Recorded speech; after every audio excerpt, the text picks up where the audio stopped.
If you're trying to choose between A2 hosting, shared hosting, and their VPS plans, here's a simple breakdown to help you decide what's right for your website.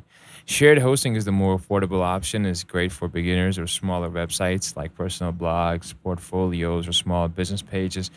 With shared hosting, your website shares server resources with other sites. That makes it easy to manage and keeps costs low. But it also means your performance can be affected if other sites on the server are using too much power.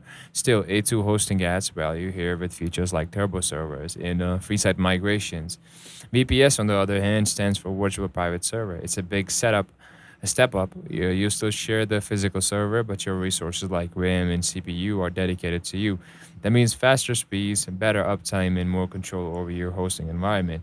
It's ideal if your site is growing, if you run an online store, or if you need more flexibility for custom setups. In short, shared hosting is perfect if you're starting small and need something easy and affordable. VPS is for when you need better performance, security, and the ability to scale. If you're ready to get started, check out the description for special A2 hosting offers. And don't forget to like this video, leave a comment if you have used A2 before, and subscribe for more helpful guides like this.